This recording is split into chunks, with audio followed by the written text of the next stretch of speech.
Amakuru mashya, intambara y'amagambo muri diplomasi y'akarere kacu ifashe indi ntera. Ikindi kandi noneho yimukiye ku mugaragaro imbere y'amaso y'umugabane wose wa Afrika. Nyuma y'aho u Rwanda rweruye rukamagana icyo rwise igitugu n'agasuzuguro, aho rwashinjaga Perezida w'u Burundi Evariste Ndayishimiye mu muryango w'ubumwe bwa Afrika. Urundi nabwo ntibwaceceze bwahise buzamura intwaro zabwo za diplomasi burasubiza. Ese koko amasaha 24 ateye ikibazo yaturutse kuri Perezida Ndayishimiye cyangwa hari abandi bari babyihisha inyuma? Ese kubera iki Burundi buvuga ko u Rwanda rwabuze ikinyabupfura n'ubunararibonye? Murakaza neza kuri Pilot News TV, aho uyu munsi tugiye gucukumbura mu buryo bwimbitse ubutumwa bukomeye bwatanzwe na ambasaderi w'u Burundi Willy Nyamitwe asubiza Minisitiri w'Ububanyi n'Amahanga w'u Rwanda. Baranatwe rero dutangire ubusesenguzi. Kugira ngo twumve neza uremere bw'iyi nkuru, reka dusubire inyuma ho gato tubumbatire umuzi w'iki kibazo. Nkuko twabibonye mu nkuru yacu iheruka, inkubiri yatangijwe n'icyemezo cya Perezida w'u Burundi Evariste Ndayishimiye batazira General Neva cyangwa se Barundi. Ubuyoboye umuryango w'ubumwe bwa Afrika yari yatanze izina rya Macky Sall wahoze ayobora Senegal ngo azaba umunyamabanga mukuru w'umuryango w'abibumbye Loni. Iki cyemezo cyashyizwe mu buryo bwiswe silence procedure cyangwa uburyo bwo guceceka, kandi gihabwa amasaha 24 gusa ngo kibe cyemejwe niba nta gihugu cyamaganye. Ibi byatumye ibihugu 20 mu Rwanda byigomeka bica uko guceceka, icyo bise break silence, byamagana icyo cyemezo. Minisitiri w'Ububanyi n'Amahanga w'u Rwanda Ambasaderi Olivier Jean Patrick Nduhungirehe yanditse ubutumwa burebure avuga ko Perezida Ndayishimiye yishe amategeko yose y'umuryango ndetse ari gusiga icyasha uyu muryango w'umugabane wacu. Ariko rero muri diplomasi nta gihugu giterwa amabuye ngo giceceke.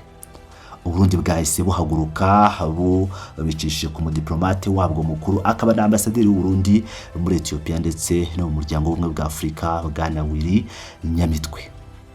Uyu mugabo yanditse inyandiko ndende cyane kuri X asubiza ibyo Minisitiri Nduhungirehe yari yavuze ingingo ku yindi, kandi akoresha amagambo akarishye cyane yuzuyemo kwihenura mu bya diplomasi. Ingingo ya mbere ambasaderi Willy Nyamitwe yagarutseho yari kunenga imivugire ndetse n'uburemere bw'amagambo yakoreshejwe na Minisitiri w'u Rwanda. Willy Nyamitwe yagize ati imvugo yakoreshejwe na Minisitiri w'Ububanyi n'Amahanga w'u Rwanda irabaje cyane, haba mu isura ndetse n'ibiri imbere, kuko igoreka nkana amategeko asanzwe agenga umuryango w'ubumwe bwa Afrika, kandi ikazanamo amarangamutima bwite mu kintu gisanzwe ari inzira y'akazi k'inzego. Aha turabona iki rero? Turabona u Burundi bugerageza kwerekana ko u Rwanda rwagize amarangamutima menshi mu kibazo cya tekinike. Nyamitwe ari kumvikanisha ko nta kintu kidasanzwe cyabaye. Ubwo mu Kinyarwanda nko kuvuga ngo nta nka yacitse amabere. Asanga Minisitiri Nduhungirehe yarafashe inzira isanzwe y'akazi akayigira ikibazo cya politiki ndetse akayigira intambara yibasiye Perezida Ndayishimiye ku giti cye. Ibi ni ukwerekana ko mu maso y'u Burundi urusaku rwakozwe n'u Rwanda rwari ruzamuwe n'ibindi bibazo bya politiki bisanzwe biri hagati y'ibihugu byombi, aho kuba ikibazo cy'amategeko ya African Union. Ambasaderi Nyamitwe yakomeje asobanura ibyerekeye ya nzira y'amasaha 24 abenshi bise igitugu. Yavuze ko gukoresha uburyo bwo guceceka silence procedure ari ibintu bishya, kandi ko atari ikosa nk'uko byavuzwe. Yagize ati iyi ni inzira isanzwe yifashishwa mu gufata ibyemezo mu muryango w'ubumwe bwa Afrika, kandi imaze gukoreshwa inshuro nyinshi cyane. Reka dusobanure ibi bintu byumvikane neza. Iyo ambasaderi Nyamitwe avuga ibi aba ashaka kumvikanisha cyangwa yumvisha amahanga ko Perezida Ndayishimiye atigeze ahimba itegeko rishya kugira ngo yinjize Macky Sall mu muryango w'abibumbye ku ngufu, ahubwo avuga ko kuba ibihugu binyamuryango birimo n'u Rwanda byahisemo kuvuga oya bikavuguruza icyo cyemezo, icyo bita breaking the silence mu rurimi rw'Icyongereza, bidakwiye gufatwa nk'ikibazo gikomeye cyangwa amakimbirane. Mu magambo ye, Nyamitwe yavuze ko kuba ibihugu byaravuze oya byerekana ko inzego z'umuryango zikora neza, kandi ko kugisha inama hagati y'ibihugu bikorwa kandi bitanga umusaruro. Mu yandi magambo Uburundi buravuga buti niba mwavuze oya icyemezo kiragaragara, ikibazo kirihe? Ubwo si igitugu twabashyizeho ni ikihe niba mwabashije kwigomeka mukabyanga? Ibi ni uburyo bukomeye bwa diplomasi bwo kwikura mu isoni, berekana ko rwose demokarasi n'amategeko byakurikijwe kuko ibihugu byahawe uburenganzira bwo kwanga. Ingingo ya gatatu ari nayo ikomeye cyane muri ubu busesenguzi bwacu ni ukwikura gushyirwa ku mugaragaro kwa Perezida Ndayishimiye ku bijyanye na ya masaha 28 yavuzweho byinshi. Uburundi buravuga buti amasaha 28 ntabwo yashyizweho na perezida wacu. Kugira ngo ashimangire ibi, Ambasaderi Nyamitwe yasubiyemo amagambo nyirizina Perezida Ndayishimiye yakoresheje mu rurimi rw'igifaransa atanga iryo tegeko. Aya magambo agira ati: ndashimira inkunga mugaragarije umuvandimwe wacu Macky Sall, kandi nemeye ko umushinga w'icyemezo twashyikirijwe wemejwe. Ndasaba komisiyo y'umuryango w'ubumwe bwa Afurika kuwohereza ku bihugu binyamuryango byose ngo byemezwe binyuze mu buryo bwo guceceka hakurikijwe amategeko n'amabwiriza y'umuryango wacu. Ese bivuze iki mu kinyarwanda cyoroshye? Bivuze ko Ndayishimiye yatanze umurongo gusa, yabwiye komisiyo ya AU ati mufati dosiye muyishyire mu bihugu byose hakurikijwe amategeko.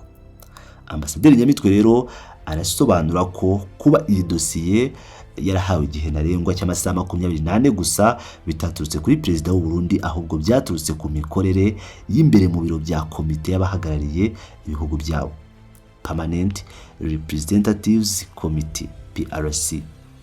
Yewe Nyamitwe yanashimangiye ko ibyo byakozwe n'iyo komite nubwo inzego z'amategeko ndetse n'ubunyamabanga bwa AU byari byabigaragajeho impungenge.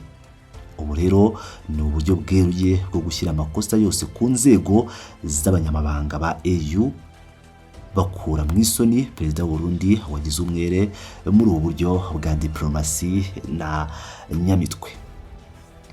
Mu gusoza rero inyandiko ye, Ambasaderi Uri Nyamitwe yanize u Rwanda mu bya diplomasi, akoresha amagambo asuzugura yerekana ko imvugo y'u Rwanda igaragaza kubura ubunararibonye.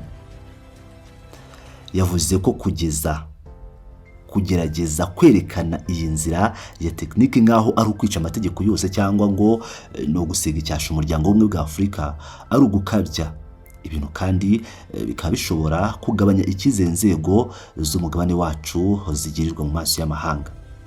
Nyamitwe yagiriye inama ibindi bihugu by'umwihariko yiko mu Rwanda ko niba hari ukutumvikana ku mitegurirwe y'ibintu byagakwiye gukemurirwa mu nzira zisanzwe za diplomasi mu bwubahane. Yasoje agira ati kuvugira ibintu ku mugaragaro, cyane cyane kubikozwe mu mvugo y'agasuzuguro cyangwa ishoza amakimbirane, ntabwo bitanga umusaruro wubaka, kandi bishobora gutanga ishusho ibabaje yo kutagira ikinyabupfura ndetse no kutagira ubunararibonye mu gukemura ibibazo bikomeye by'umugabane wacu. Aya ni amagambo aremereye cyane Uburundi uri kubwira u Rwanda buti muri abana muri diplomasi ntimuzi gukemura ibibazo mwibanga, ahubwo murihutira kujya ku mbuga nkoranyambaga gushaka udukoryo. Uburundi bwibutsa ko AU yubatse ku bwubahane n'ibiganiro bya diplomasi bituje. Reka dusoze rero tuvuga ku ncamake y'ibi bintu. Icyatangiye nk'ikibazo cya tekinike cyo gutanga umukandida w'umunyamabanga mukuru wa Loni gihindutse ikibazo gikomeye cyane cy'intambara y'amagambo hagati y'u Rwanda n'u Burundi ku rwego rw'umugabane. U Rwanda rwashinje u Burundi igitutu n'agasuzuguro mu kuyobora AU, naho u Burundi bushinja u Rwanda gukabya, gukoresha amarangamutima, kutagira ikinyabupfura no kutamenya diplomasi. Abantu benshi rero usibye u Rwanda, ntago ari u Rwanda rwabivuzeho rwonyine ngo Ambasaderi Nduhungire habivugeho. Abantu benshi abayivuye no muri Senegal uwo Macky Sall aturukamo nabo bagaragaje ko ari ikibazo gikomeye cyane cyatewe na perezida w'u Burundi Ndayishimiye, ndetse n'abandi bantu bagiye batandukanye bagiye batanga ibitekerezo bagaragaza ko bitari bikwiye. Yagombaga gutumizaho inama, yagombaga kubanza akabiganizaho kuko uyu ari umwanzuro ukomeye cyane, atari ibintu byo guhubukira agapfa guhubagurika nk'uko yari yabigenje. ese kuri wowe ibura byumva ute? Amasaha 24 yashyizweho n'abanyamabanga ba EU, gusa nta ruhare rwa Perezida Ndayishimiye abifitemo nk'uko Uburundi bubyihunza, cyangwa ni no gushaka uko bikuraho igisebo cy'ibihugu 20 byabateye utwatsi. Icyo tuzi neza nuko diplomasi y'akarere kacu idasinziye, kandi iyi ni inkuru turakomeza kugenda dukurikiranira hafi uko bwije nuko bukeye. Nshuti bakunzi ba Pilot News TV, rero aya ni amagambo ya Ambasaderi Nyamitwe asubiza u Rwanda. Aya magambo murayumva mute? Tanga ibitekerezo byanyu, wibuka gukanda subscribe niba utarayikanda. Ndabakunda cyane, kandi buri video ugiye wibuka gukanda like, ni by'agaciro.